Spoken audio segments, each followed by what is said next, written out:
Buenas tardes, bienvenidos nuevamente. En honor al tiempo, vamos a continuar ya con la capacitación. Recuerden revisar el chat que tenemos en WhatsApp. Ya se les envió las dos tareas, las indicaciones de cómo deben enviarlos y dónde deben enviarlos. Tienen para esto hasta el sábado 10 de abril para que ustedes puedan enviarnos las tareas. Estaba previsto que el curso termine este sábado 10, pero como ustedes saben, se tuvo que alargar, se modificó debido al feriado que nosotros tuvimos. Perdimos clases el viernes y el sábado, mismas que se van a recuperar el lunes 12 y martes 13. Entonces vamos a tener que recuperar esos días de clases. El día martes nosotros ya les enviamos el link para la evaluación y bueno, ahí culminaríamos la capacitación. Eso nada más. Recuerden que tenemos clases normales esta semana, incluso hasta el sábado de 8 a 10. Por favor. Doctor, buenas tardes, bienvenido. Le dejo para que usted continúe. Hola, buenas tardes, Shirley. Gracias por...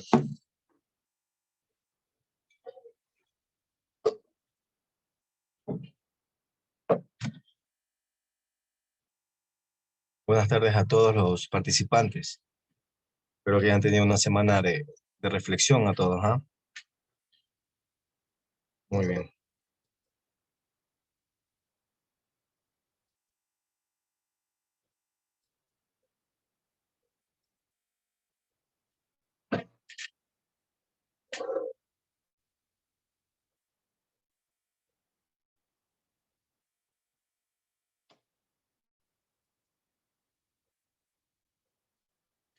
Muy bien, buenas tardes a todos. Vamos a continuar con los temas. El día de hoy les voy a hablar sobre unas patologías realmente que son muy interesantes y del cual voy a tratar de ser lo más explícito, de hacerle un buen resumen, como para que entiendan por qué se provoca o por qué se producen las miocarditis, ¿sí? Por el cual les voy a hablar de lo que es la miocarditis aguda, en el cual esto se puede dar por trastornos inflamatorios, infecciosos, ¿sí? Hasta muchas veces de causa idiopática, es decir, no hay una causa realmente que lo define.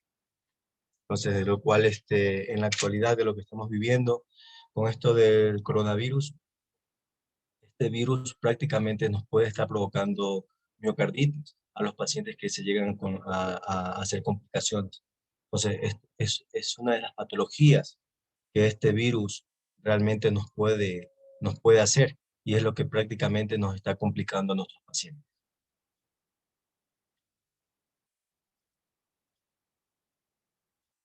Como les decía, es la inflamación del músculo cardíaco, el cual puede ser de causa infecciosa o no infecciosa, como les dije. En el cual fisiopatológicamente este proceso inflamatorio se da más a nivel de los miocitos, de los vasos, del sistema de conducción, de los nervios autonómicos o en el intersticio celular, debido a que hay un daño directo a las células por agentes infecciosos, por citotoxicidad inducida por toxinas circulantes, por reacciones inmunes, por procesos vecinos o coadyuvantes, ¿sí? Y también obviamente va a haber daño a nivel del endotelio vascular. Esto como más o menos la patogenia de por qué se provoca la miocarditis, ¿sí? Acordémonos, el daño es a nivel de los miocitos, ¿sí? Es un daño a nivel de a las fibras musculares, de las fibras de los miocitos, el cual nos puede provocar trastornos y cambios morfológicos a nivel cardíaco.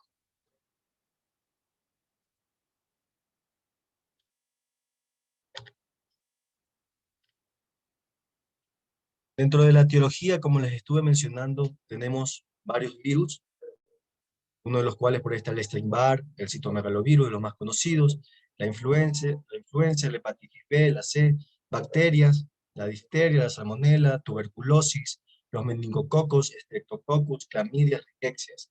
También tenemos de causa por hongos, micóticas, y protozoarios por parásitos, tripanosomas, como toxoplasma, criptococos, cándidas, aspergillus también, y lógicamente uno de los más comunes es el tripanosoma. ¿sí? En el cual nos Doctor, puede... disculpe que le interrumpa. No sé si usted ya está compartiendo la diapositiva porque nosotros no podemos verlas o todavía no las abre. Sí, las compartí, ¿no la ven? Ah, ya, voy a ver cómo hago. Ya las voy a Sí, compartir. por favor. Me avisan, ¿ya? Perfecto.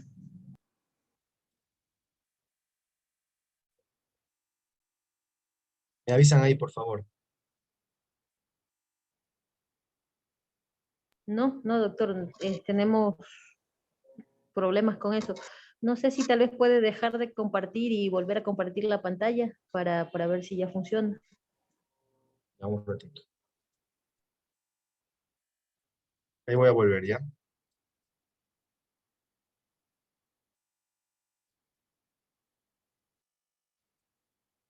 Ahí me avisan, por favor. Ahora sí, doctor, ya podemos ver. Ah, ya, muy bien, perdón. Claro, acá, si ya pasa algún error, por favor, me comuniquen para que yo estaré al tanto. No me había dado cuenta, ¿ya? Muy amable. Bueno, Listo, sigamos. continuando dentro de las causas, ya les mencioné, uno a nivel de lo que es una de las más conocidas realmente a nivel de protozoarios, que es el tripanosoma, el cual sí nos provoca lo que es el mal de Chagas o la enfermedad de Chagas, que muchos de ustedes tienen que haber escuchado realmente. Puede ser autoinmune, tipo lupus, esclerosis múltiple, por neoplasias, por sarcoidosis, ¿sí? Y se da lógicamente por hipersensibilidad de estreptococos, de medicamentos como la metidopa, las sulfonamidas, penicilinas y aminoglucósidos.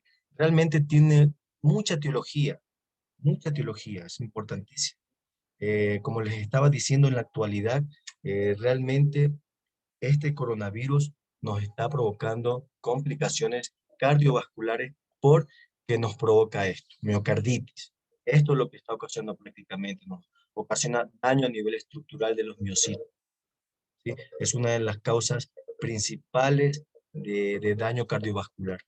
Entonces, lógicamente, el paciente que hace problemas cardiovasculares va a tener este tipo de inflamación a nivel de los miocitos, en el cual, lógicamente, muchos pacientes se están complicando por, por esta patología. El diagnóstico realmente habría que hacer una buena historia clínica, una buena anamnesis del paciente, ¿sí? El paciente, lógicamente, es un paciente que puede llegar con dolor precordial, puede llegar con signos y síntomas sugestivos de algún síndrome coronario, parecidos, angor, diaforesis, disnea súbita, puede tener cualquier tipo de estos síntomas o signos, en los cuales, lógicamente, nos puede provocar arritmias, nos puede hacer falla cardíaca, lógicamente puede estar acompañada de fiebre, porque como les decía, puede ser de causa viral, bacteriana, micótica o hasta parasitaria. El diagnóstico también, aparte de lo clínico, lógicamente se puede hacer por medio de una biopsia endomiocárdica, en el cual se va a estudiar en anatomopatología, patológico, en el cual nos podría dar, obviamente, un diagnóstico más definido, más claro, ¿sí? Y lógicamente, hemocultivos, se puede mandar aislamiento de virus y títulos de anticuerpos. Eso es a nivel en sangre, ¿no? Dentro del tratamiento realmente de la miocarditis, prácticamente le estoy encasillando de cómo nosotros podríamos prácticamente o diagnosticarla y darle tratamiento. Entonces, como les explico, fuera de la etiología, el cuadro clínico, el tratamiento y el diagnóstico, lógicamente, va a basarse en lo mismo. Los objetivos prácticamente en el tratamiento del paciente sintomático es prevenir, es dar tratamiento para evitar que el paciente me haga falla cardíaca aguda. Eso es lo principal, ¿sí? Entonces, por eso, lógicamente, el paciente hay que tratar de no sobrecargar. Otra de los objetivos realmente en el tratamiento es tratar de identificar y dar tratamiento a las formas tempranas de arritmias que nos podrían provocar. Pero lo que es lo farmacológico en sí, es un paciente que el cual se le podría dar un IECA, se le podría dar un antagonista cálcico, beta bloqueantes y tipos de antiinflamatorios más tipo AINES, tipo indometacina, que es lo que más se usa. Lastimosamente en nuestro mercado, acá en nuestro medio, no lo tenemos mucho. No hay realmente. Salicilatos, ibuprofeno y hasta esteroides. Pero lo que más se debe usar son antiinflamatorios tipo indometacina, tipo ibuprofeno, que es lo que lógicamente más nos podría ayudar para tratar de desinflamar estos mucitos prácticamente que se encuentran enfermos. Y en la parte, si es infecciosa, tratar de identificar el agente etiológico y de acuerdo a eso, darle tratamiento específico. Si es bacteriano, con antibiótico terapia, lógicamente, si es parasitario, con antiparasitarios específicos para la patología que se encuentre o el parásito que se encuentre, y si es micótico, de igual manera. ¿Sí? Entonces, tenemos una clasificación según la OMS. Entonces, tenemos miocarditis de tipo dilatada, hipertrófica, restrictiva, y hay una nueva que se adjunta realmente, que es una patología que realmente no se ve mucho, es una patología, la displasia del ventrículo derecho, ¿sí? Se llama displasia ritmogénica del ventrículo derecho, es una titulación, es una clasificación última en este tipo de miocarditis, pero realmente es muy, pero muy inespecífica. Realmente no se llega a un diagnóstico claro. Es un cuadro muy subclínico. Realmente si a lo mejor algún paciente lo tiene, es muy difícil concretarlo. Es muy difícil concretarlo, es muy difícil definirlo. Pero, lógicamente, sí hay casos. Pero realmente muy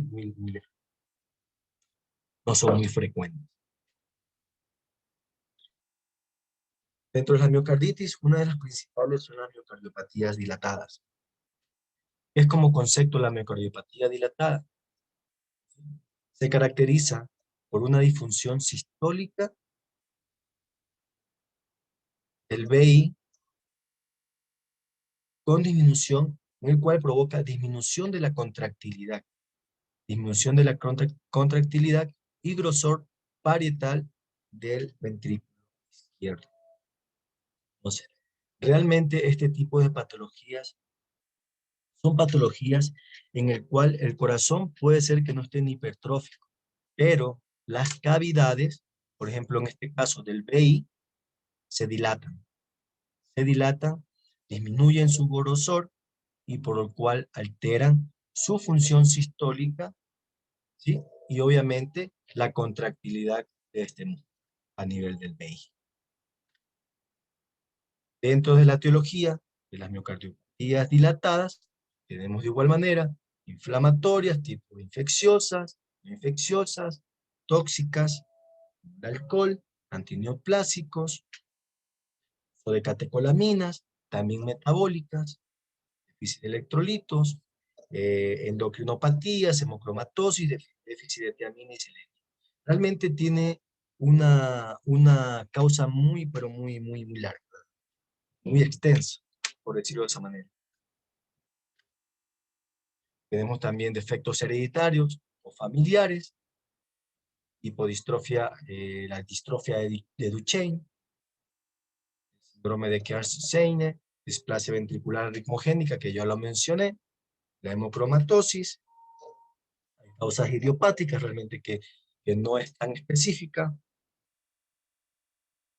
Aparte de eso, podemos lógicamente tener una causa.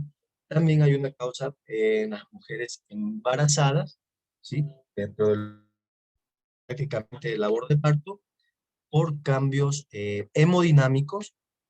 Este tipo de pacientes embarazadas podría hacernos una miocardiopatía. Entonces, a este tipo de miocardiopatías dilatadas en pacientes embarazadas se las ha catalogado como miocardiopatía periparto.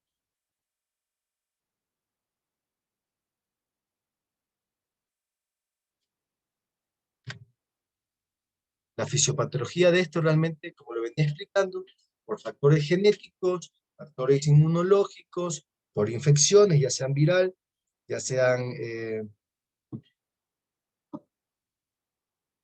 bacteriana, ya sea parasitaria, lo que va a hacer es disminuye el gasto cardíaco, provoca manifestaciones de insuficiencia cardíaca, ya sea hipertrofia y dilatación, en este caso más dilatación, por lo cual se va a ocasionar esto por muerte de miocitos o apoptosis, en el cual nos va a provocar cardiomegalia y nos puede hacer o provocar destrucción del tejido miocárdico, el sistema de conducción, por lo cual al hacernos trastornos de la conducción, nos podría ocasionar arritmias activas.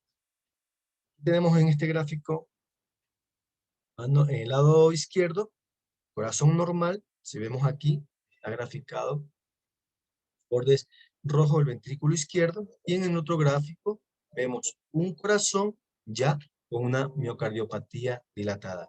Vean los gráficos y vean la diferencia de cómo es la morfología del ventrículo izquierdo en este corazón normal, y veamos cómo es la morfología de este ventrículo izquierdo en las cardiopatías dilatadas.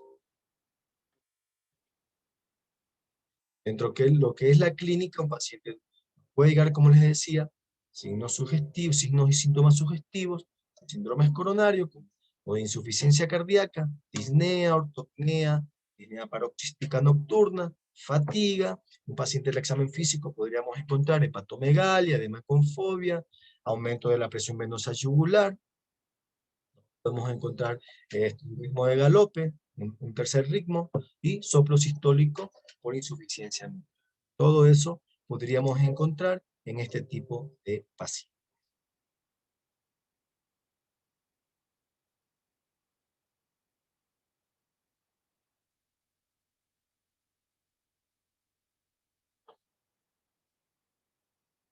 A ver, perdón un ratito. Me escribe Yanina. Buenas noches, doctor. No sé el deber que indica. Lo que pasa es que ya, Yanina, realmente, si ustedes para hacer el deber que yo les mandé, me gustaría, como se lo expliqué cuando hablamos de lo que era insuficiencia cardíaca en el tratamiento, me gustaría que lean los dos estudios que le mandaron, cuál es el DAPA y el Improviser, el Reduce, realmente, que lo lean, me interesa que lo lean, que lo interpreten un poco y me den las conclusiones. Es decir, cuál es el objetivo y realmente el objetivo de de este medicamento. ¿Cuál es el objetivo de este medicamento? ¿Qué es lo que prácticamente, en qué va a ayudar? Y lógicamente, en qué tipo de pacientes fueron estudiados. Lo podemos ver en la Sociedad Argentina de Cardiología, en la Sociedad Española, en muchas páginas. Si ustedes se meten en internet, realmente lo van a encontrar. No hay problema. Todas las páginas de lo que sea de cardiología lo van a mencionar. Entonces, en cualquiera de que ustedes deseen, pueden revisarlo, léalo, interprételo y saquen las conclusiones realmente. Eso es lo que me interesa que sepan. De esos estudios prácticamente ya los mencioné cuando hablamos del tratamiento de la insuficiencia cardíaca. No sé si te saqué de las dudas, Janine. Seguimos.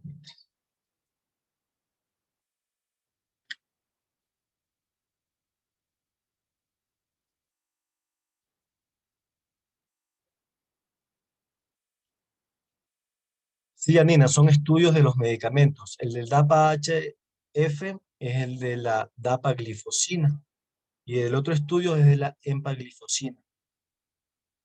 Entonces sí me gustaría que revisen los dos estudios, saquen una conclusión, como les decía, miren los objetivos y para qué tipo de pacientes prácticamente, qué tipo de pacientes estudiaron. Y en conclusión, quiero que sepan o quiero que me lo den como tarea, cuál es el propósito o cuál es el efecto realmente de estos estudios. Eso en sí.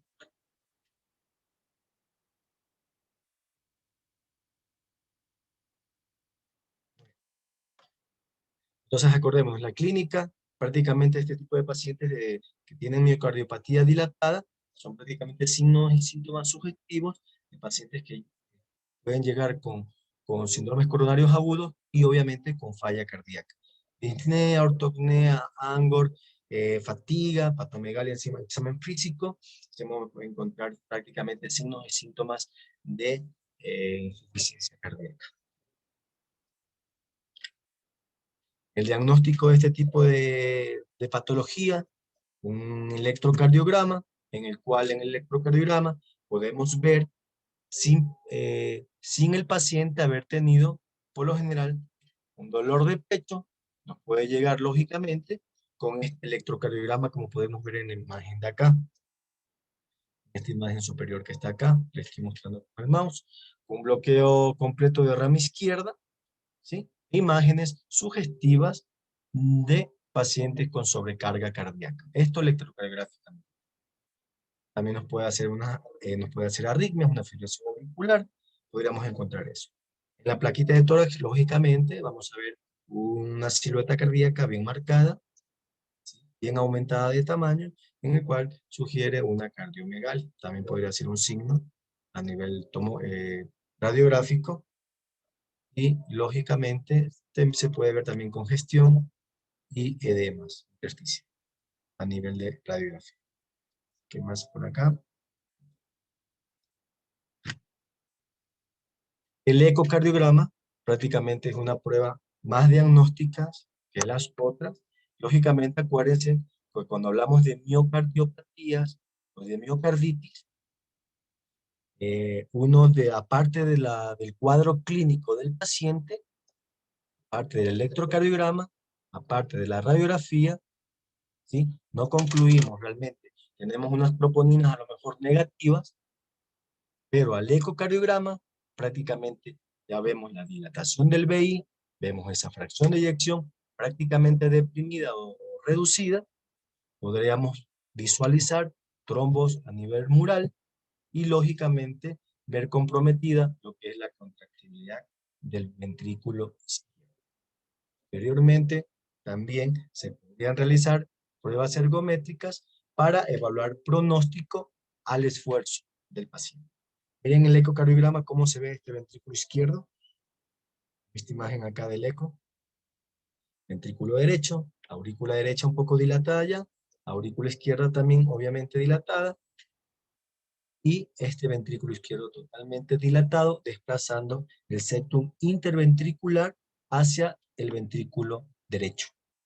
Entonces, ecocardiográficamente, prácticamente nos va a sacar de las dudas. Entonces, en resumen, de la miocardiopatía dilatada, siempre nos llega sintomático, prácticamente con signos y síntomas sugestivos de falla cardíaca, ¿sí? Tenemos un electrocardiograma a lo mejor llamativo, con un bloqueo de rama izquierda, con alguna arritmia. Tenemos una radiografía con signos congestivos, una silueta cardíaca aumentada de tamaño, presuntivo de cardiomegalia, y tenemos a lo mejor ya enzimas cardíacas negativas, descartando un proceso isquémico, pero al ecocardiograma e investigando posteriormente al paciente, nos vamos a dar cuenta de todos los cambios morfológicos que tenemos, y a lo mejor con la anamnesis también podríamos prácticamente llegar a un diagnóstico más claro. Si el paciente, por ejemplo, me dice, estuve, doctor, 2 semanas con gripe, o doctor, me salió una prueba de COVID-19 positiva hace 15 o 30 días. Entonces, lógicamente, por ahí podríamos llegar a una conclusión de que este paciente tuvo una miocarditis, es decir, de que este paciente lo más probable es que haya tenido una miocarditis, por lo cual tenemos ya esta fase aguda de la miocardiopatía dilatada. Acuérdense que en lo agudo, la miocarditis nos puede ocasionar un deterioro temprano, rápido, muy pronto. Entonces hay que actuar muy bien con estos tipos.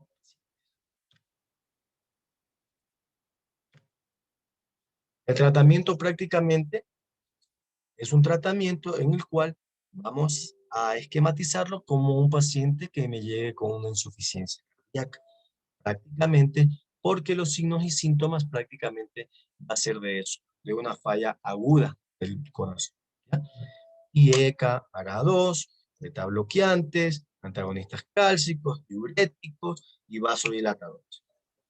Voy a alargar esto mucho porque lógicamente en insuficiencia cardíaca como que sí lo esquematicé más lento, ¿ya? Entonces, prácticamente este paciente que tiene una miocardiopatía dilatada me va a llegar con signos y síntomas sugestivos de falla cardíaca aguda.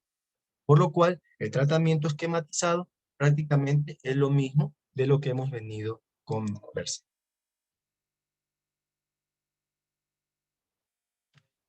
Seguimos. Eso con respecto a la miocardiopatía dilatada. Como lo expliqué, tenemos en la clasificación según la OMS algunos tipos de miocardiopatía, de lo cual ya hablamos de una de las principales, la dilatada. Ahora les voy a hablar de la miocardiopatía hipertrófica.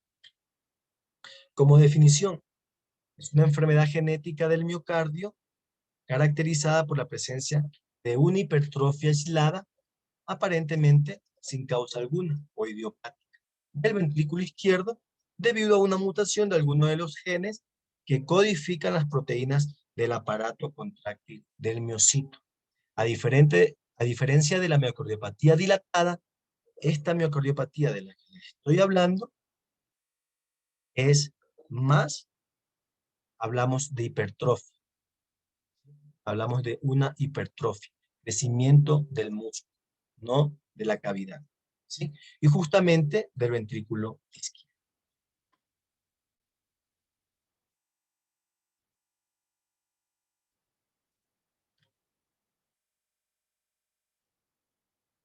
Bien, entonces, como enfermedad primaria del miocardio, es como una enfermedad primaria del miocardio determinada genéticamente, caracterizada como por hipertrofia. Entonces, esta miocardiopatía hipertrófica, que les quede un poquito más claro, una de las causas principales es que es primaria. Por lo general, el daño que nos provoca prácticamente se dice o se ha investigado, hay estudios realmente que nos sugiere que es más de causa genética, realmente. ¿Sí? Es de causa genética por codificaciones prácticamente a nivel del miocito eh, alterada, en el cual podríamos encontrar algunos tipos: la sectal asimétrica, la concéntrica, la apical y la medio ventricular. Afecta a uno de cada 500 personas a nivel mundial y es la principal causa de muerte súbita en pacientes jóvenes, ¿sí? Es una enfermedad realmente que se da más en pacientes jóvenes. Muchas veces se ve en pacientes deportistas, realmente se puede ver. Hay muchos deportistas de deportes extremos, ¿sí? Lógicamente, han muerto por este tipo de patología.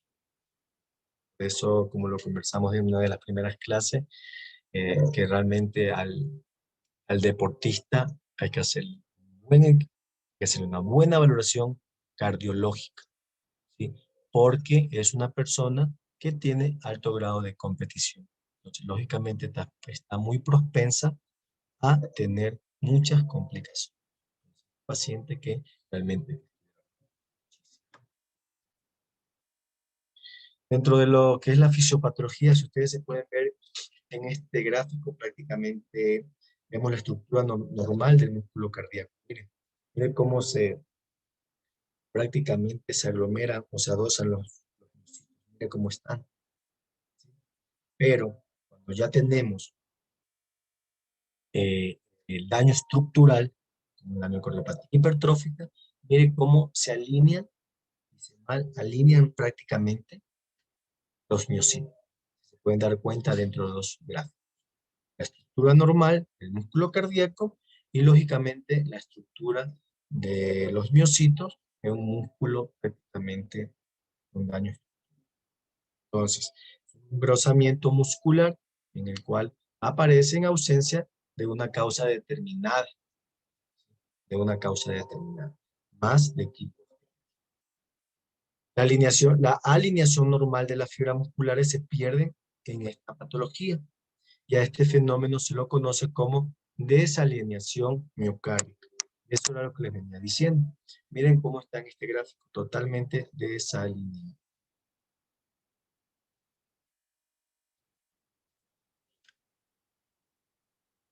Aparte de esto, la miocardiopatía hipertrófica, ¿qué es lo que va a pasar? Va a aumentar la masa muscular, la rigidez muscular, la rigidez de la cavidad, pero disminuye el volumen, disminuye la interacción ventricular, las fuerzas restitutivas, por lo tal va a haber aumento de falta de uniformidad de las fibras, disminución de la inactivación y aumento de la carga de contracción, por lo cual hasta muchas veces a nivel de lo que es el tracto de salida nos puede ocasionar miocardiopatías hipertróficas obstructivas por provocar, en el momento del aumento de la contracción, estenosis subaórtica, ¿sí? Nos obstruye a nivel aórtico la salida normal del flujo, por lo cual va a obstruir lo que es el tracto de salida del ventrículo. Aparte de eso, se disminuyen las cargas de relajación, disminuye la dependencia de carga, entonces disminuye la relajación y por lo cual este paciente lógicamente nos va a hacer complicaciones por este esquema fisiopatológico que les estoy mostrando. A veces en esa diapositiva de lo que es la fisiopatología de la hipertrofia de la miocardiopatía hipertrófica. Y lo podríamos ver un poquito más esquematizado dentro de los tipos. Tenemos, si se dan cuenta acá, veamos más lo que es el ventrículo izquierdo, ¿sí? A nivel del septum, el tabique interventricular y del ventrículo izquierdo. Miren, esta es una miocardiopatía hipertrófica no obstructiva. Miren, prácticamente, miren el septum cómo se encuentra. El septum cómo se encuentra, pero las válvulas se dan cuenta, no tienen compresión por medio de este hipertrofia. En el gráfico de acá, si se dan cuenta, miren la hipertrofia que se encuentra en el septum, en la tabique interventricular medial, pero aquí, lógicamente, hay una asimetría en los miocitos, pero si se dan cuenta acá, miren cómo obstruyen a nivel de la válvula aórtica y mire cómo provoca la obstrucción, compresión de esta hipertrofia a nivel del septum. La concéntrica, si se dan cuenta, prácticamente todo el ventrículo izquierdo está hipertrófico con estas fibras totalmente descendientes. Y el otro tipo, como lo dije, el apical, miren, todo el ventrículo izquierdo y solamente la zona apical del ventrículo izquierdo se encuentra con prácticamente con esta hipertrofia. Pero la cavidad prácticamente está prácticamente en esta patología hablamos más de la masa ventricular izquierda. Dentro de la sintomatología clínica, aquí les puse este gráfico que me pareció muy interesante, bien esquematizado. Miren la disnea, 60% de estos pacientes. ¿Por qué se da? Por alteración de la función diastólica. El dolor torácico, el 47% de los pacientes lo presentan. ¿Por qué será? Por la hipertrofia ventricular misma. Fisiopatológicamente. El 5 el 31% por obstrucción del tracto de salida del VI, lógicamente por inestabilidad eléctrica, en el cual se presentan palpitaciones del 17%, por arritmias, por asistolia, por alteración de la función. Y un 2% de los pacientes pueden sufrir de muerte súbita. Lógicamente, con el pasar de los tiempos, sí, puede llegar a ser. Esto, lógicamente, también por la asistolia y por las arritmias. Dolor torácico, perdón, como le dije antes, por hipertrofia ventricular que hay, por isquemia miocárdica. Entonces, prácticamente son estos los síntomas que el paciente va a tener en miocardiopatía. El diagnóstico de igual manera. Mire, un diagnóstico electrocardiográfico se lo podría hacer a un paciente joven, en el cual ustedes por lo general en una tira de electrocardiograma se fijan en la cara inferior, miren D2, tenemos una Q patológica, D3, una Q patológica y ABF, una Q patológica en un paciente joven con signos de hipertrofia ventricular. Si miramos acá, dentro de B1 y B2, sumado B5, B6, miren esta onda prácticamente, esta onda QS en B2, en esta derivación B2, como está, si yo saco una fórmula de Sokolov, está mayor de 35 milímetros con signos prácticamente sugestivos de hipertrofia ventricular izquierda. También podríamos tener ondas T negativas, miren aquí en D1, miren aquí en ABL, signos de sobrecarga a nivel electrocardiográfico. Podríamos tener también bloqueos de rama izquierda, ¿sí? Y podríamos tener un QT largo o también preexcitación como un PR corto. Entonces, electrocardiográficamente podríamos ver estos signos, por lo cual, si es un paciente joven, por ahí a lo mejor con enzimas cardíacas ya realizadas negativas, se podría obviamente llegar, y con antecedentes por ahí a lo mejor de Chagas, o ahorita que estamos con el coronavirus, podríamos sospechar también algo. Lógicamente que si nos sale negativa todas estas pruebas, por ahí pensar que este paciente, por la edad que tiene, investigar un poco el antecedente familiar y lógicamente sospechar por otros medios tipo radiografías, tipo ecocardiograma, resonancia, si no estamos en el caso de un paciente con una miocardiopatía de tipo.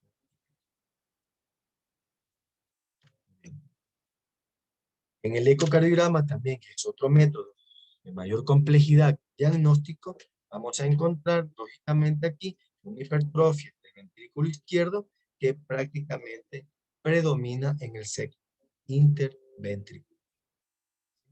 Nos podemos ver un engrosamiento del septum interventricular, en el cual en un paciente joven con este ecocardiograma y pruebas prácticamente cardíacas negativas o biomarcadores pronósticos negativos, lógicamente podríamos sospechar que estamos ante el caso de una miocardiopatía.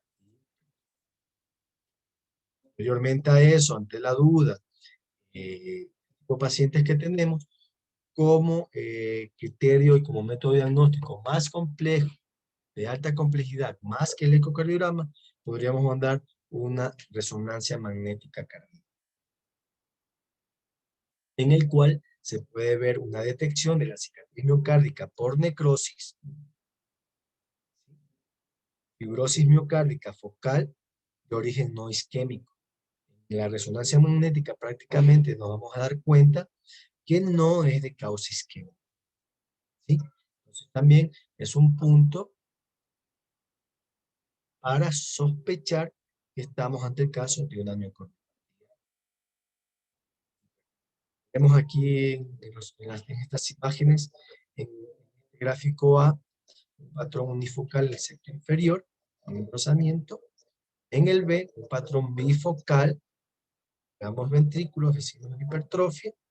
Patrón multifocal, diferentes segmentos del VI, del ventrículo izquierdo, en esta imagen C. Y en la D, patrón difuso prácticamente de larga extensión de toda, que nos da el realce tardío ventrículo.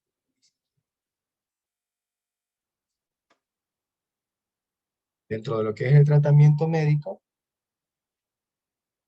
de igual manera, para mejorar, para obviamente mejorar lo que es la disnea, tratamos de disminuir el trabajo cardíaco, necesitamos beta bloqueantes para mejorar los síntomas, porque reducen el consumo miocárdico de oxígeno, aumentan el aporte, mejoran lo que es la obstrucción del trato de salida ventrículo izquierdo, y por ende va a mejorar la función diastólica y del llenado ventricular.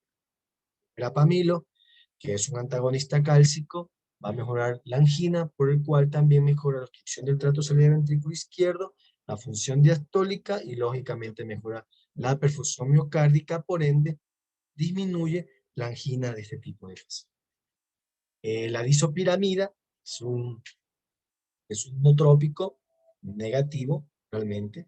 Nos va a ayudar a reducir el gradiente del trato de salida ventrículo izquierdo, mejorando en sí la obstrucción, y lógicamente por el efecto inotrópico negativo va a mejorar los síntomas. Otros fármacos que hay que utilizar, diuréticos, si tenemos arritmias presentes, para mejorar eso, obviamente, la respuesta ventricular en pacientes con fibrilación auricular, podríamos utilizar tipo de antiarrítmicos como el amiodol. Este tipo de pacientes, también por la fisiopatología que ya vimos, se puede dar anticoagulantes, y si el paciente está muy refractario, lógicamente, podríamos llegar a lo que es la digoxina. También para mejorar en sí la respuesta ventricular y en sí, por parte, mejorar la función diastólica y lógicamente la función. Muy bien. Entonces, prácticamente en resumen de la miocardiopatía hipertrófica, por lo general, una de las principales causas, como ya lo estuvimos viendo, es genética, ¿sí? Es genética en pacientes jóvenes, investigando los antecedentes familiares también. Antecedentes familiares, si no hay familiares que murieron con muerte súbita jóvenes, todavía son puntos ahí en el cual ya uno va investigando. Puede dar con Angor, puede dar con disnea, es un paciente que puede hacer síncopes, presenta arritmias, ¿sí? A nivel de electrocardiograma, lógicamente vamos a ver signos de sobrecarga, podemos ver signos de necrosis. Otro de los criterios diagnósticos, como les decía, el ecocardiograma, en el cual vamos a ver también necrosis, vamos a ver cambio estructural, daño estructural, podríamos ver lógicamente engrosamientos a nivel del septum, de la pared, de la región apical, y obstrucción cuando es de tipo obstructivo, ¿sí? Por la localización de la hipertrofia a nivel del septum medial, obstrucción por compresión, obstrucción del tracto de salida del ventrículo izquierdo. Pacientes, lógicamente, que llegan con un porcentaje de síncopes a repetición, y posteriormente pacientes que hacen o llegan a hacer muerte.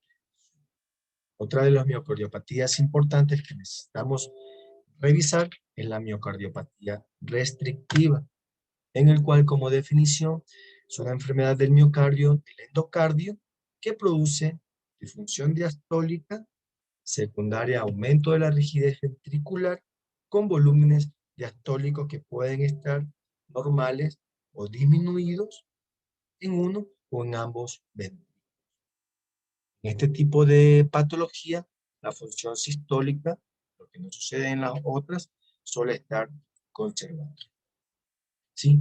Dentro de las características de la miocardiopatía restrictiva, ¿sí? El espesor de la pared puede estar conservado o también incrementado dependiendo la causa que esté ocasionando esto.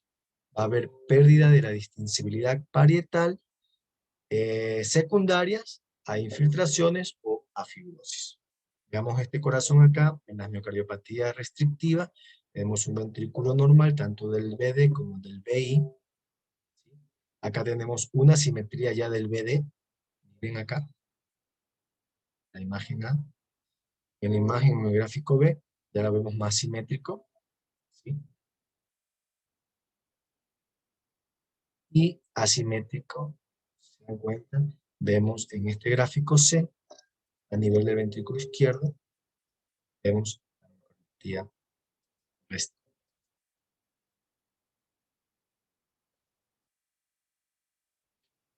Me avisan si me están escuchando, porque si tengo el audio, de nuevo. Me avisan, por favor, si me escuchan. Puede ser las computadoras de ustedes o los dispositivos que estén conectados, porque nadie me había dicho de que no se escuchaba. No, doctor, sí se le escucha perfectamente. Creo que debe ser por el internet o el dispositivo de alguno de los participantes. Claro, porque de lo que he estado hablando no me han parado, entonces me imaginé que se estaba escuchando. Muy bien, entonces continuamos. A ver si el compañero trata de solucionar el problemita, ¿ya? Sí, claro, doctor, continúa. Muy bien, entonces dentro de las características de la miocardiopatía restrictiva, como podemos ver, Solís Yudic, se le escucha entrecortado. ¿Me escuchan entrecortado algunos?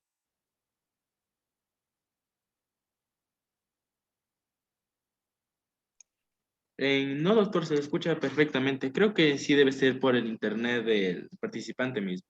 Bien, Yudic, por favor, revise su internet por si acaso, o el dispositivo con el que esté, el computador, por favor. Gracias. Bien. Entonces, con respecto a la miocardiopatías o miocarditis de tipo restrictiva, tenemos de causas infiltrativas, como la amiloidosis, que si han escuchado ese término, de depósito por fibrosis endomiocárdica, de depósito como la hemocromatosis y la fibrosis endomiocárdica como la endocarditis. ¿Sí? Estos son los tipos de miocarditis restrictivas que tenemos con sus principales causas, componentes que la amiloidosis es la infiltrativa, sarcoidosis también, la depósito tenemos la hemocromatosis por lo general la más común, la más conocida, y por fibrosis endomiocárdica tenemos la endocarditis. Los síntomas y signos de este tipo de miocardiopatía, de igual manera, signos y síntomas de insuficiencia cardíaca. Vemos acá, tenemos todos los criterios, prácticamente mayores y menores de Framingham. ¿Ya? El diagnóstico en este tipo de patología, de igual manera, un electrocardiograma, lógicamente, podríamos observar y ver algún bloqueo de rama izquierda, podríamos ver signos de sobrecarga con T negativas en algunas derivaciones, también podríamos haber signos de necrosis o Q patológicas en algún tipo de derivaciones. Acordémonos siempre que al hacer nosotros un electrocardiograma, no toda T negativa o no toda Q es prácticamente isquémica, de origen isquémico. Por eso, como lo he venido diciendo en el transcurso de todos estos días de temas que hemos conversado, que nosotros prácticamente como profesionales de la salud nunca nos confiemos solo por métodos o exámenes complementarios. La clínica en cualquier paciente, la clínica, el cuadro clínico es de importancia, ¿sí? Nosotros no hacemos diagnósticos solo con exámenes complementarios. Los exámenes complementarios sí nos ayudan a orientarnos, nos ayuda a una conclusión o a llegar a un diagnóstico un poquito más definido. Pero nosotros, por favor, grábense en esto. Siempre el paciente hay que tocarlo, siempre el paciente hay que examinarlo, siempre el paciente hay que hacerle una buena anamnesis, ¿sí? Y de a poco vamos a ir descartando y lógicamente tratando de llegar a una conclusión, a algo más definitivo, pero acercándonos siempre a un diagnóstico, nunca alejándonos, siempre acercándonos. Programémonos eso. Primero, una buena anamnesis para posteriormente mirar o hacer un buen examen físico, ¿sí? Juntando todos los signos y síntomas que menciona el paciente o el familiar que esté a cargo del paciente y posteriormente salir de dudas con exámenes complementarios. Es un consejo que les doy, por favor, grábense y no se olviden de esto que les.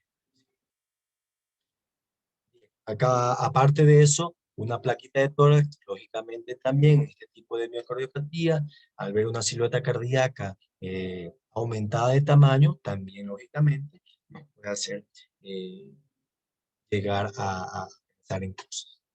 Posteriormente, si lógicamente ya sospechamos en cositas por ahí, uno de los otros estudios complementarios a seguir podría ser el ecodoppler cardíaco, ¿sí? Posteriormente una tomografía, posteriormente una resonancia magnética y por último hacer cateterismo cardíaco, que dentro de las recomendaciones e indicaciones tampoco es lo tan recomendado porque prácticamente no es un paciente en el cual se sospeche de que sea de origen isquémico, ¿sí? De que tenga enfermedad coronaria. Acuérdense que estos tipos de miocardiopatías, por lo general, más se dan o más se provocan por otro tipo. Más infecciosas, también no infecciosas, inmunológicas, genéticas.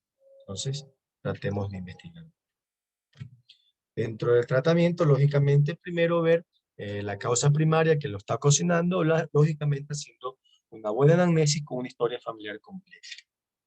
Puede ser idiopática o dentro de la idiopática, lógicamente, si el paciente está con signos y síntomas de una insuficiencia cardíaca aguda, tratar de dar tratamiento de insuficiencia. O diuréticos para aliviar un poquito la congestión. Si el paciente está anémico, lógicamente tratar de compensar o reponer el hematocrito, la hemoglobina, y lógicamente si hay paciente desnutrido, también tratar de tener un buen aporte nutricional para evitar que se exacerbe la falla aguda. Anticoagulación, si hay paciente está con alguna complicación, alguna alteración del sistema de conducción, como se nos puede provocar algún tipo de arritmia, como la fibrilación auricular, que es un paciente que tiene que prácticamente estar anticoagulado. Si estos tipos de pacientes hacen síncopes a repetición, lógicamente posterior a los estudios y llegando al diagnóstico, son pacientes que a la larga, posteriormente, para hacer prevención de muerte súbita, que es un tema importantísimo que se lo va a hablar posteriormente en diferentes días, son indicativos de usar marcapasos o dispositivos automáticos implantados para evitar trastornos de conducción. ¿Sí? Desfibriladores automáticos implantados. ¿Sí? Eso significa DAI. Muy bien, entonces, dentro para terminar lo que es las miocardiopatías, prácticamente la última que hablamos fue de las miocardiopatías restrictivas, en el cual ya les hablamos de sus causas, infiltrativas, de depósitos, ¿sí? En el cual, lógicamente, hay que hacer estudios complementarios para llegar a una mejor definición y para dar un tratamiento a. Dentro de las enfermedades del pericardio, tenemos prácticamente que mencionar una de las principales primero, que el pericardio es una serosa con dos hojas, una parietal y otra visceral. Entre ambas circula una escasa cantidad de líquido claro, ultrafiltrado de plasma por lo general, que oscila entre 15 y 50 ml en lo fisiológico, en lo normal, como definición para que conozcan lo que es el pericardio. ¿Sí? Las funciones del mismo, primero, reducir al máximo la fricción entre el corazón y las estructuras adyacentes. 2, evitar la dilatación brusca del corazón, ¿sí? En forma compensatoria. 3, actuar como barrera de contención en infecciones y neoplasias. 4, facilitar el llenado auricular por efecto de la presión negativa que éste tiene durante la sístole ventricular. Entonces, esta es prácticamente una membrana, una capa muy importante que lógicamente si se altera nos va a dar problemas. Dentro de las enfermedades del pericardio tenemos prácticamente tres entidades importantísimas que nosotros tendríamos que conocer, saber, porque en cualquier momento se nos podría lógicamente. Una de las principales que se podría dar, la pericarditis aguda, tenemos el derrame pericárdico y tenemos lo que es el taponamiento cardíaco. ¿Sí? Dentro de la etiología, dentro de la causa, tenemos causa infecciosa, virales, bacterianas, por lo general también la micótica, ¿sí? La histoplasmosis, dentro de las bacterianas, lógicamente una de las principales, cuando el paciente Tenemos coco, ¿sí? Pacientes con tuberculosis. El paciente pacientes con VIH, prácticamente sí se puede ver esto. Tenemos de origen o de causa traumática, por radiaciones, en pacientes que, lógicamente, pacientes que tienen cáncer, que hacen tratamiento, lógicamente, podría ser nuestro tipo de trastorno. Pacientes que tienen tumores primarios, secundarios, eh, metabólico, ¿sí? Metabólico en pacientes, acá nos dice uremia, pacientes que lógicamente tienen insuficiencia renal crónica, pacientes que puede ser también este tipo. Enfermedades del tejido conectivo, ¿sí? El lupus, pacientes con artritis reumatoides, con esclerodermia, ¿sí? Fármacos como la proclinamida y lógicamente de causa idiopática.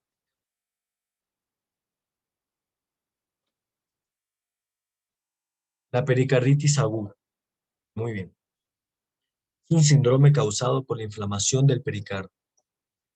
Por lo general, la incidencia se da entre 2 al 6% de los pacientes que presentan a lo mejor estas causas que acabé de mencionar. Más frecuentes, pacientes de sexo masculino. Y una de las etiologías más frecuentes son las infecciones virales, las colagenopatías, el infarto agudo de miocardio, la tuberculosis y pacientes que tienen insuficiencia renal crónica por uremia.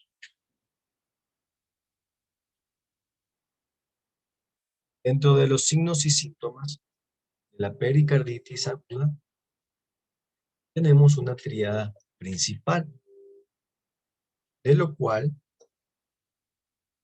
va a haber dolor precordial, acordémonos, los diagnósticos diferenciales, es un paciente que tiene fiebre, ¿sí? Y es un paciente en el cual se le pueden escuchar brote o roce pericardio. Entonces, acordémonos de esto. Pericarditis aguda, con síntomas y signos y síntomas, tenemos una tríada específica en el cual me llega un paciente con dolor precordial. Un ejemplo, ¿ya?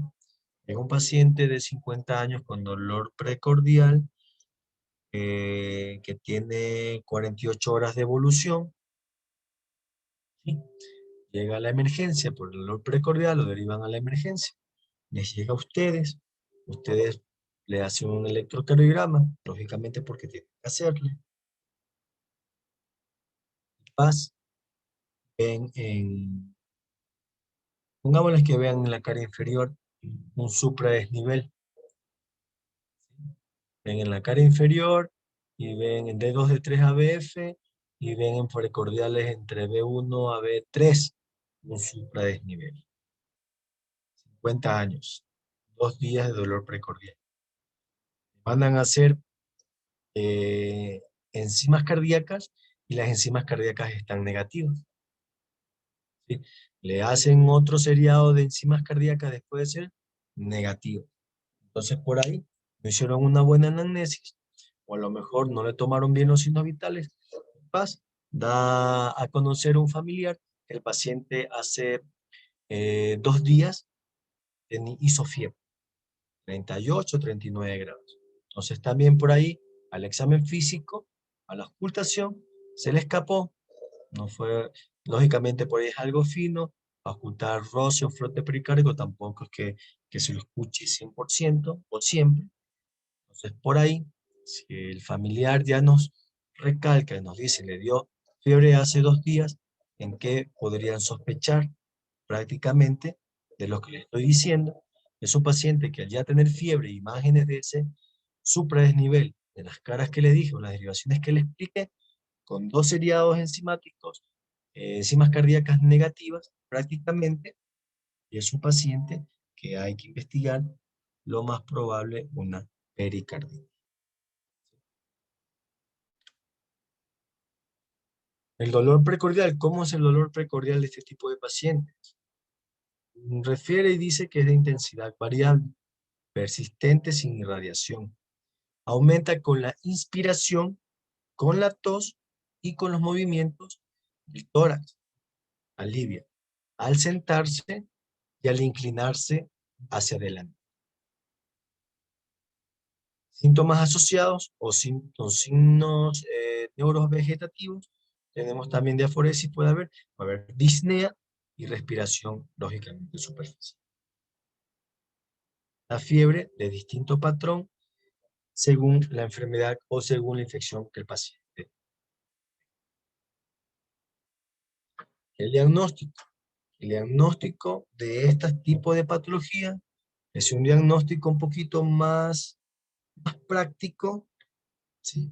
Es un diagnóstico un poquito más práctico en el cual ustedes, una buena anamnesis, un buen examen físico, al tener un electrocardiograma, por ahí lo podrían definir. ¿Sí? Posteriormente, si el paciente queda hospitalizado, no de emergencia, hacerle un ecocardiograma para verificar si hay daño estructural a nivel miocárdico o no.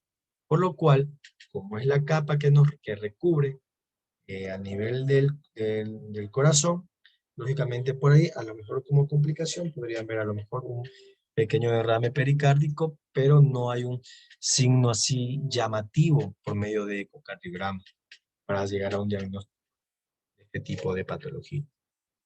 Entonces, realmente la pericarditis aguda es una patología que sí es clínica, bien clínica realmente, y en el cual se podría diagnosticar sin problemas, solo teniendo a lo mejor un electrocardiograma y hasta una radiografía de tórax. El tratamiento de la pericarditis aguda, como lo estuve mencionando, por la etiología de la patología, según la enfermedad de base, hay que tratar, lógicamente, si está con infección, las infecciones, ya sea viral, ya sea bacteriana, micótica, lo que sea. Si es con colagenopatías, también lógicamente dar tratamiento para esto. Si es endémico, paciente con falla renal aguda o crónica, lógicamente dar su tratamiento de base. Un paciente con tuberculosis, lógicamente. Por lo general, en las infecciones virales se da más este tipo de... ¿sí? Hay que dar reposo también absoluto a este paciente, hay que darle antiinflamatorios no esteroideos y muchas veces no hay evidencia realmente que el corticoide ayude mucho, pero se lo podría dar, ¿sí? Pero no, lógicamente no hay evidencia, no hay estudios de que el corticoide nos ayude para este tipo de patología, ¿no? Más que el reposo, más que los años. Les puse este gráfico de aquí para más o menos hacer un poquito diferenciaciones de lo que es una pericarditis. Si se dan cuenta acá, miren la derivación de 1, miren la cara inferior de 2, miren de 1, miren de 2, acá de 1, hay un más bien un infradesnivel, pero si se dan cuenta, baja ese ST.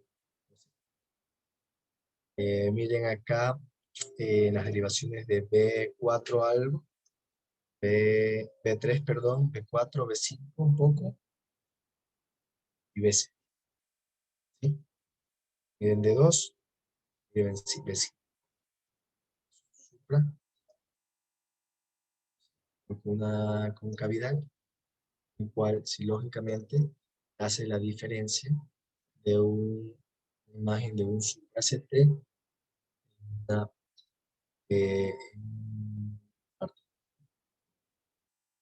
gente sabe electrocardiografía,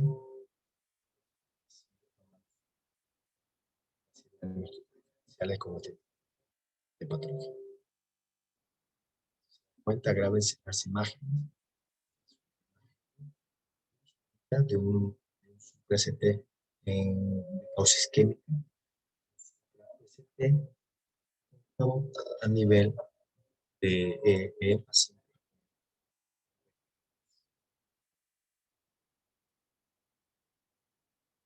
A veces la imagen, por favor.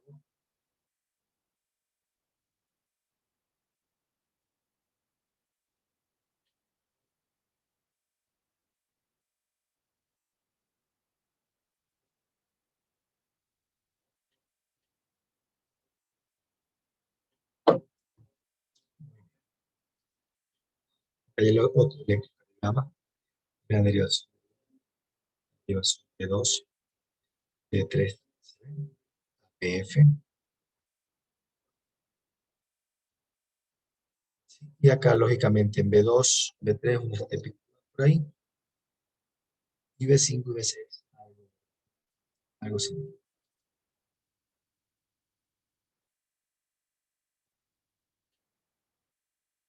Irina Sabando, no se escucha bien, y ahora sí se escucha entrecortado. Me avisa, por favor, si todos escuchan así entrecortado.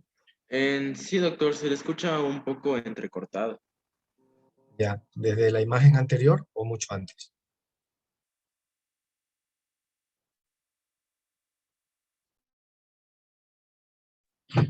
Ahí me avisan, por favor. Más o menos, no, justo en esa imagen se empezó a entrecortar más o menos.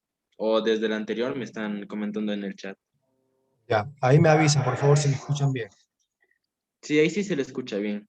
Ya, muy bien. Entonces, lo que les explicaba, que le puse un ejemplo, cómo se ve una pericarditis por electrocardiografía. Sí, justamente les estaba mencionando en esta diapositiva, en esta imagen, en la derivación de uno, una imagen de un super ST por ahí medio cóncavo, de 2, si se dan cuenta, ven aquí en esta derivación larga de D2, miren ese super ST, distinto al super ST isquémico, muy distinto. Miren esa concavidad que hace, ascendente. ¿Sí? Por ahí podríamos decir que B5, B4, B5, B6. ¿Ya?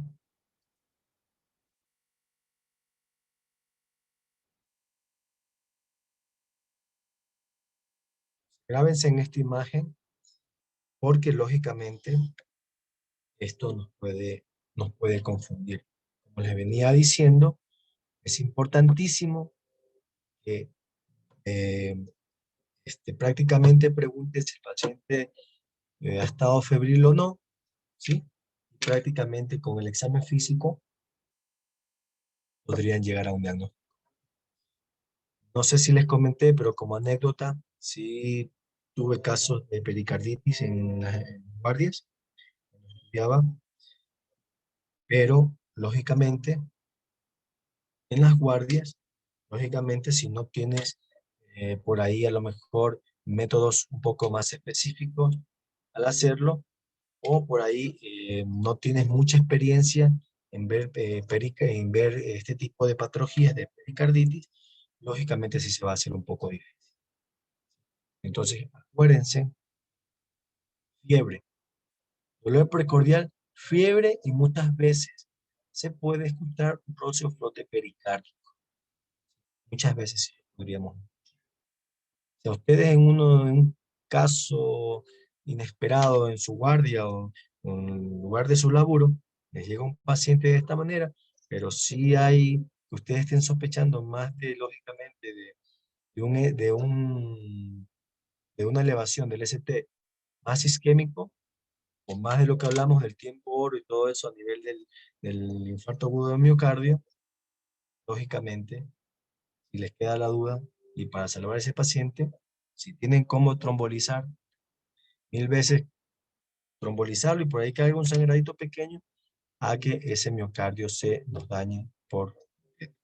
Realmente sí es un poco difícil llegar a diagnosticar tan pronto si no hay la experiencia correspondiente, si no tenemos muchos casos de estos pacientes, lógicamente nos puede confundir. Entonces, la intención de estas charlas es como para que se nos quede grabado un poco las definiciones, los conceptos, y lógicamente en imágenes electrocardiográficas tratar de hacer un poquito de diagnóstico. Espero que se grabe en esta imagen. Espero que se grabe en esta imagen, pero también espero que cumplan con los criterios diagnóstico, ¿sí? La CLIP.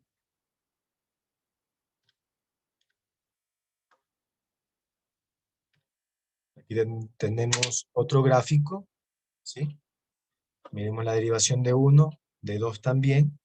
Miren cómo hay esta elevación del ST, pero asciende como una concavidad, lógicamente, en D3.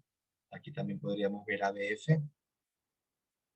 Miren esta derivación de D2 larga, miren la imagen, por favor, grábense. Grábense la que sí nos va a servir muchísimo. Nos sirve muchísimo. Miren el ST de forma cóncava que asciende y miren esta onda T. Miren que la onda T no se pierde mucho. No se pierde. Si se dan cuenta, no se pierde.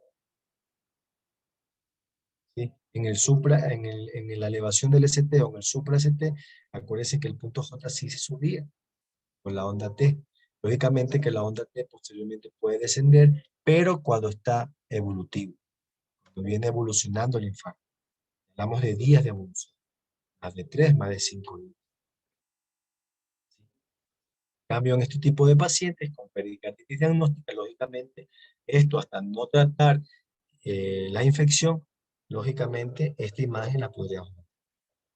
Posteriormente, a darle tratamiento a esta patología, posteriormente esto debería regularse y verse prácticamente el electrocardiograma.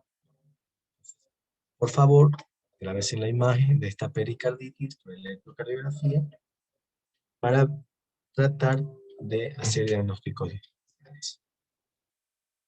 ¿Sí? Dentro de las otras alteraciones que tenemos a nivel del pericardio, tenemos el derrame pericárdico.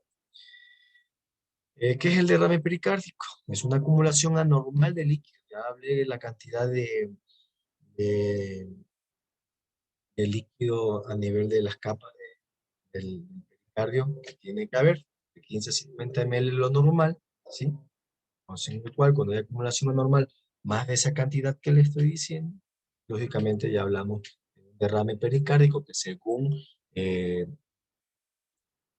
la cantidad de líquido que encontremos, vemos la severidad del caso. Posteriormente podríamos hablar de leve, moderado y severo, que nos podría llevar a un taponamiento cardíaco y a ocasionar, lógicamente, trastornos hemodinámicos en el cual nos va a conllevar a la muerte del paciente.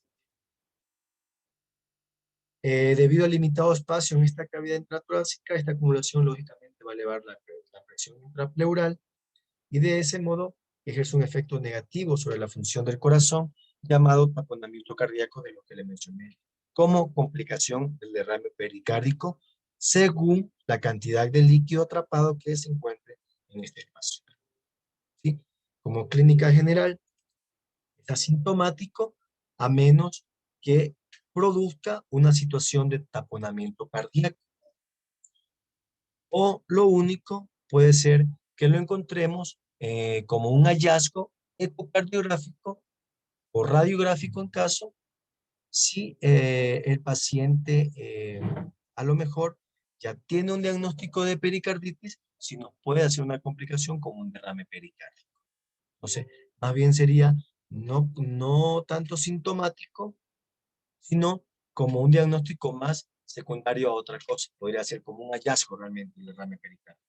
Como lo vengo y como lo repito, si realmente se encuentra síntomas en el paciente, es que por lo general ya llegó a hacernos algún taponamiento cardíaco o nos está haciendo algún grado de taponamiento. Sin embargo, sí es muy importante porque puede causar síntomas, pero por la compresión de las estructuras vecinas, como disfagia por compresión del esófago, puede haber tos por compresión de los bronquios, disnea lógicamente por compresión de los pulmones con atelectasis subsecuentes, hipo por compresión del nervio frénico y afonía por compresión del nervio laríngeo recurrente. Entonces, todo este tipo de prácticamente de síntomas, ¿sí? Todos estos síntomas, lógicamente, los podría hacer, pero cuando ya está prácticamente comprometiendo las estructuras vecinas. Por compresión nos podría ocasionar todos estos síntomas que mencionado. Dentro de las causas del derrame pericárdico, causa idiopática, que es incierta, infecciosa de igual manera, traumática, hemorrágica, ¿sí? Por rupturas aórticas, por pacientes que han entrado a cirugías de derivación cardíaca, pacientes con cáncer, pacientes que han estado en radioterapia, pacientes con insuficiencia renal, pacientes que tienen trastornos autoinmunes, pacientes que tienen enfermedad inflamatoria intestinal, pacientes con artritis reumatoideas, pacientes que tienen hipotiroidismo, sí, podrían llegar a ser esto.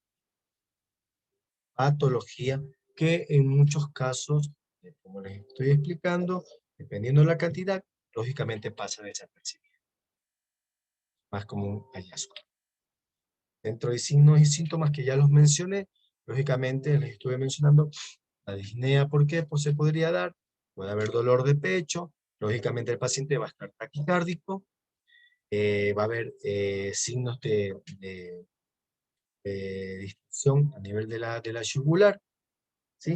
Va a haber pulsos paradoxos, en el cual es disminución notoria del pulso y de la presión arterial durante la inhalación. El paciente inhala y lógicamente caen los pulsos y la presión arterial.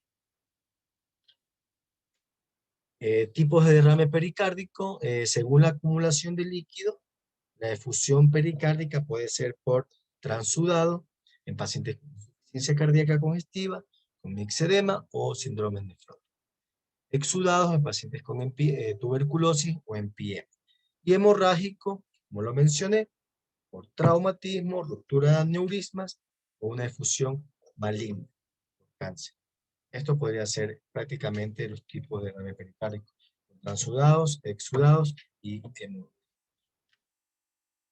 El diagnóstico, como les decía, podríamos tener un hallazgo o un signo radiológico, una silueta cardiovascular lógicamente muy aumentada de tamaño, y también podríamos ver borramiento de los ángulos costofrénicos bilaterales o unilateral, el cual también puede sugerirnos que estamos ante derrame peritoneal, ¿sí? Entonces, vemos aquí la silueta cardíaca, vemos el mediastino ensanchado, lógicamente, y vemos por aquí un derrame pleural a nivel de base izquierda, lógicamente que nos puede sugerir que este paciente está con un derrame pericárdico.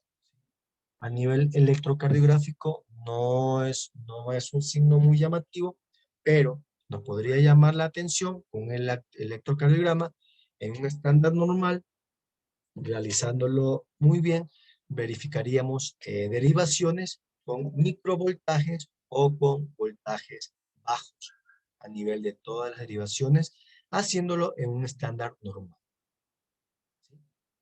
De 25 milisegundos con voltaje de 10 milivolts. Pues si se dan cuenta, a nivel de se dan cuenta en esta imagen electrocardiográfica, veríamos microvoltaje casi en todas las derivas. Esto es lógicamente porque no hay mucha conducción en el momento de colocar los electrodos. Va a haber mucha. Bien, más a nivel lógicamente de las precotenas, ¿sí? Y en algunas derivaciones. Otro de los estudios que nos podría hacer diagnóstico, lógicamente, es el ecocardiograma, ¿sí?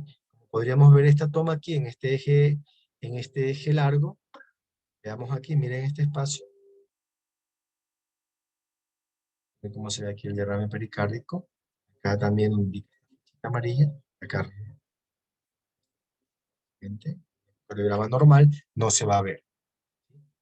En este segundo gráfico vemos también acá, prácticamente acá arriba, este eje corto, ¿sí? Y en el de acá, prácticamente en 4 cámaras, verificamos y vemos en esta línea, en esta flechita amarilla, si se dan cuenta acá, en la parte de acá, líquido atrapado, ¿sí? Un corazón, lógicamente, que se está colapsando. Se dan cuenta acá. Bien, para llegar, lógicamente, a un diagnóstico, ¿sí?, de taponamiento cardíaco, lógicamente, haciendo su anamnesis, su exploración física, electrocardiograma, lo que ya le mencioné, la radiografía del tórax y la ecocardiografía para verificar qué tanta acumulación o qué tanto líquido hay atrapado a nivel del corazón para que nos llegue a hacer o a definir un paciente con taponamiento cardíaco. Si este tipo de pacientes tiene un derrame pericárdico con mucho más líquido atrapado a nivel del pericardio, lógicamente es un paciente que ya nos está eh, haciendo prácticamente shock cardiogénico, nos está haciendo prácticamente oliguria o anuria, eh, se nos está cayendo prácticamente la presión arterial, los pulsos, pacientes que se encuentran bajo gasto cardíaco, lógicamente si nos está trastornando la hemodinamia de este paciente, podríamos pensar que prácticamente este paciente nos está haciendo un taponamiento cardíaco, ¿sí? Dentro del tratamiento, en pacientes que nos llega a hacer complicaciones como tratamiento cardíaco, lógicamente, en primer lugar, si solo es un derrame pericárdico leve, podríamos dar diuréticos antiinflamatorios, tipo corticoides, tipo colchicina, si el derrame pericárdico está entre leve y moderado, sin comprometer la hemodinamia del paciente, ¿sí? Se puede hacer una pericardectomía, procedimiento quirúrgico para retirar una porción del saco pericárdico que está comprometido. Se puede hacer pericardiocentesis.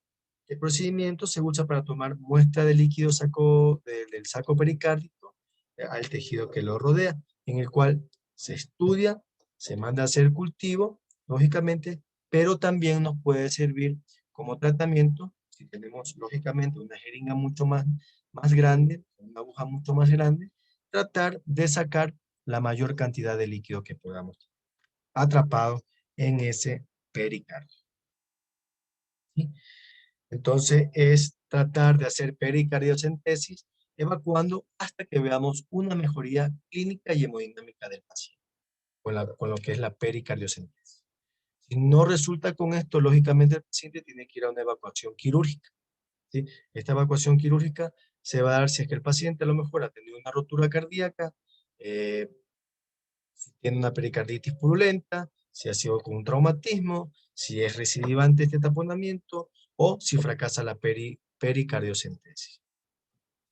Tenemos que ver cómo se encuentra la ventana pericárdica y, lógicamente, si el paciente está clínica y hemodinámicamente inestable, lógicamente los diuréticos están totalmente contraindicados por los efectos rebote que podría darnos, los efectos. Prácticamente quiero el día de hoy culminar hasta aquí, porque yo sé que es mucha información, el cual a lo mejor no se la van a grabar mucho, y quiero mañana, el día de mañana, continuar con lo que es las valvulopatías, ¿sí? Las valvulopatías que tenemos, y terminar con lo que es la endocarditis cardíaca.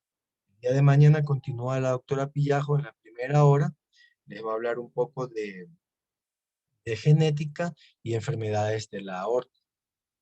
Y posteriormente, en la segunda hora, les voy a prácticamente continuar con la charla de valvulopatías y endocarditis. Entonces, hoy día doy por culminado estos temas de acá y quiero ver si hay alguna pregunta o algo llamativo o algo que quieran preguntarme, por favor, para darle su respuesta correspondiente.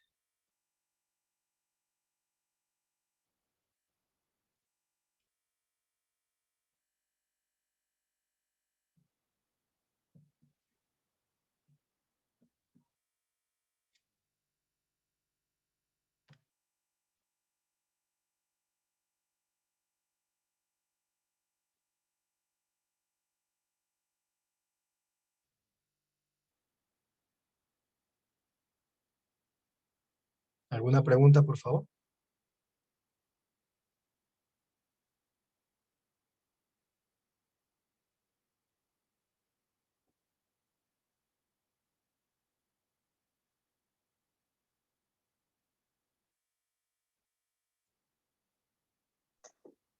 Me parece que no hay preguntas, doctor.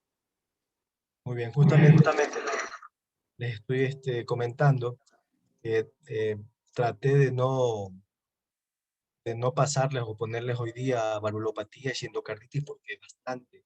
Realmente la intención de dar estos temas es tratar de hacer bien resumido y de que ustedes capten los conceptos de cada patología que estamos viendo. Entonces yo considero que realmente hablar de ahorita, meterle más temas, no me parece. Entonces lo conversé con la doctora Pillajo para ver si mañana damos continuación. Ella va a dar su clase la primera hora, el día de mañana, y yo posteriormente continuaría en la segunda hora, terminando valvulopatías y endocarditis cardíaca. ¿Sí?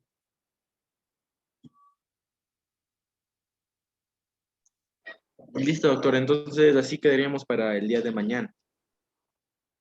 Exacto. Y con respecto a la tarea que se les ha dejado, mi intención es que lean esos dos estudios, lo analicen, saquen sus propias conclusiones y prácticamente determinen cuál fue el resultado de esos estudios.